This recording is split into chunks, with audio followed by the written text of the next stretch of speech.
Hi, this is Joe Chambers. Welcome to Musicians Hall of Fame Backstage, the Vault Series. This is another clip from an interview that I did with Duane Eddy at his home.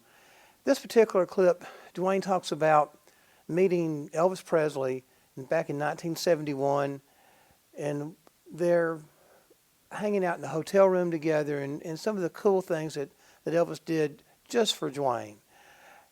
Then he reminisces back the first time that he saw Elvis perform in a racetrack, and the reaction that the fans had and what that did to him as far as changing him from being really a country artist to wanting to be a rock and roll artist. Hope you enjoy it. If you do, be sure to hit like, subscribe, and the notification bell so you don't miss any of our new content. Again, the twang master, Duane Eddy. Met Elvis in '71. That was a heck of a night. Sat up all night talking. And Priscilla was there. He was still happy, and he was really nice. Treated me like a peer, you know, and which, you know, he was just a great guy. He was everything I wanted him to be. So I'm sitting up there at this penthouse, and Elvis is wandering around telling everybody good night, and I'm just sitting there on the couch at this point, you know, and kind of watching him in action and thinking, man, his manners are impeccable. He's just so cool, you know.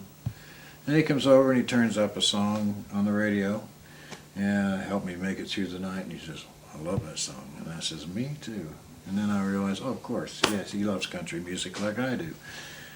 And then he stops and he stands there for a few minutes, he looks down at me and he goes, down, down, down, down, down. He says, Duane Eddy, you're too much. I can't even do it like he did it. But he did the whole leg thing and all that, you know, as only Elvis could do. And I thought, whoa, you know. Then he just laughed and said, I love your records, man, you know. I said, thank you, thank you.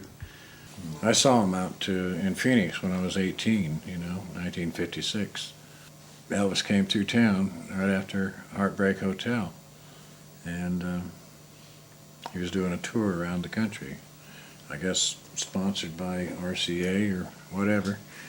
And Colonel Tom was running things by then, and we had to sit through a dog act and some clowns or something. And finally, it was a great day, a great show, because it was at the grandstand at the fairgrounds. And we're sitting up there and girls are climbing the fence, you know, they had a big, like a chain link, not a chain link, but a kind of wire fence in front of the grandstand, I guess because they had races through there with the stock cars and things.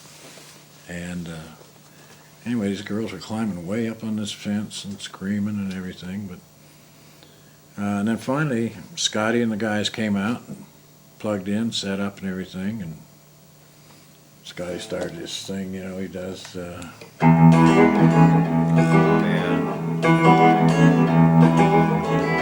And way at the other end of the field down there, at the track, the gates open and a big limousine comes out onto the track. It just cruises around the entire track, pulls up in front of the bandstand, pulls in beside it, and stops. The girls are going crazier and screaming louder. Nothing. And suddenly, phew, the door pops open. Now comes one leg. Oh, man. And then Elvis pops out of the car, reaches in, grabs his guitar, shrugs it on, and bounds up on the stage and started singing, you know. And man, it was exciting. It was really, and I just thought, what a great way to come on, you know. I mean, you're out in the middle of a grandstand at a fairgrounds. There's not a lot of showmanship you can do, but he managed to do it, you know. And it's just a great show. I was there to see Scotty more, being a guitar player more than Elvis, but I realized that day it kind of concretized things for me as far as rock and roll went. I was a country player basically, and I thought, this is cool. This music is the coolest, you know. So we're gonna do And I started thinking about concentrating more on rock and roll that very day. Because Elvis is the guy that, I know Bill Haley had a rock and roll record first and sold billions of records, you know. Ike Turner. Well, there were a lot of guys that had, R&B records, and yeah, that's right, Ike Turner. And probably several others, but Elvis is the one that drew it all in and defined it and made it huge, you know, and gave all the rest of us a chance. I mean, I couldn't have come off of Ike Turner's record or Bill Haley's and become an artist off of that. But with Elvis, he defined the whole thing, made it big enough to where people said, oh, I want some more of that. I want somebody else to do that kind of stuff. So here came Sam Cooke, the Everly Brothers, Jerry Lee Lewis, Larry Williams, the Coasters, the Drifters, myself, and a whole wave of us after Elvis. But he set it up so that there was a market for that and a demand for it, and also gave us a direction. You know, I mean, we could play Bill Haley all day long, and I have similar things at dances and things, but he gave us a different direction, doing ballads and up-tempo and all that. What impact did Chet have on you? Tremendous impact. I mean, the first time I heard him, I couldn't believe what he was doing. And I just sat there marveling at it and loving every note. It was, you know, and then I started playing like that for every time I could. I couldn't really do it that well, but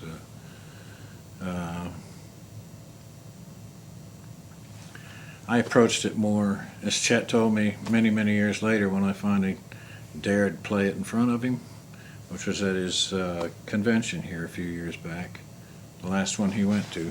Doyle Dykes and I got up and played a few songs, and I did a little of the thumb picking, and afterwards he told me, he said, I played it with a lot of guts, you know. He said something else, but I won't repeat it here. And I realized he's right. You know, I don't approach it as a smooth, polished thing. I just do it kind of rough and more Like you do your thing. like I do my stuff. Yeah. And I'd never thought about that before, but I realized that's right, which is what Scotty kind of does too, except he kind of does half and half, but he can probably play a whole Chet song too, and you know, if he wants to. And one evening, one Saturday night, Chet says, "You want to go to the Opry with me tonight?" "Sure." He says, "Well, you guys come along." So Jim and I jumped in my car and we followed him down there and went backstage at the Ryman and went inside. So I got to meet Billy Bird, who used to play Ernest Tubb, and he's a big influence on me because he's played very simple.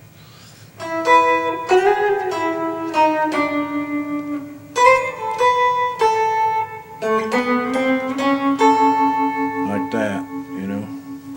And I just love that, which, as you can tell, I just did it lower. You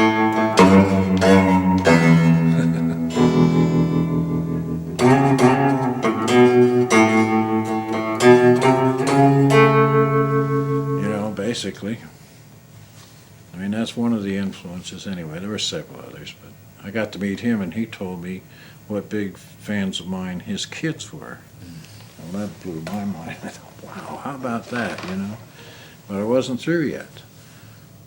Chet says, "Did you ever hear Mother Maybelle? Did you ever watch the way she picks?" And I said, "No, I've never seen her, you know, really up close or anything." He says, "Well, come over here." So I follow him along, and as we get over there by the side, there stands Mother Maybelle with her guitar on, just leaning up against the wall, kind of standing there waiting to go on. She sees Chet. "Oh, hey, Chester." What? "Hey, Mother."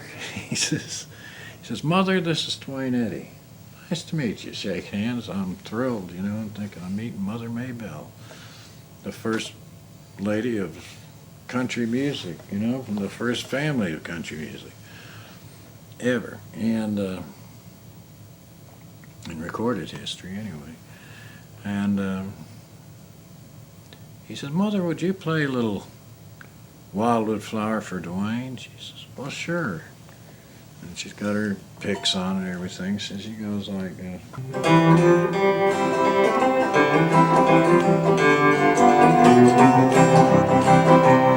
she's doing the rhythm and the melody and everything. She did it much better than that. That's just to give you a general idea.